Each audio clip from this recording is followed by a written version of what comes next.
સમાચાર જોઈએ। હજીરાની સરકારી જમીન પર કબજો કરનારી એએમએનએસ કંપની સામે તવાઈ બોલાવવામાં આવી છે। સુરતની એએમએનએસ કંપનીને 106 કરોડનો દંડ ફટકારવામાં આવ્યો છે। દંડની રકમ 90 દિવસમાં ભરપાઈ કરવા માટે તંત્રએ અલ્ટિમેટમ આપ્યું છે।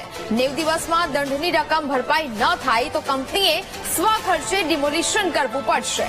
ઓલપાડ પ્રાંત અધિકારી અને 84 મામલતદારની તપાસમાં આ ખુલાસો થયો છે। 34 વર્ષથી 6.30 લાખ ચોરસ મીટર જમીન પર કંપનીનો કબજો છે તે જોવા મળી રહ્યો છે, જેને જ લઈને હવે આ કાર્યવાહી થઈ છે। સંવાદદાતા શૈલેષ ત્રિવેદી ફોન લાઈન પર જોડાયા છે। શૈલેષ, હજારીની જે સરકારી જમીન પર કબજો કરનારી એમએનએસ કંપની સામે હવે તવાઈ બોલાવવામાં આવી છે, કાર્યવાહી થઈ રહી છે, શું અપડેટ?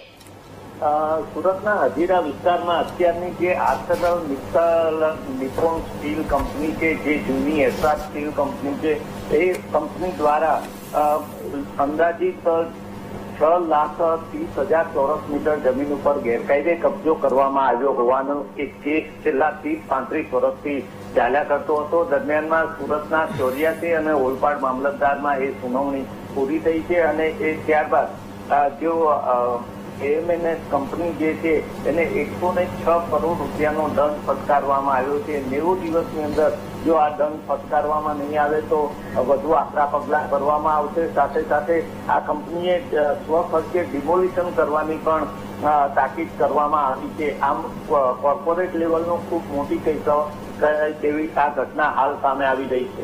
જી બિલકુલ શૈલેષ, જાણકારી બદલ આપનો આભાર।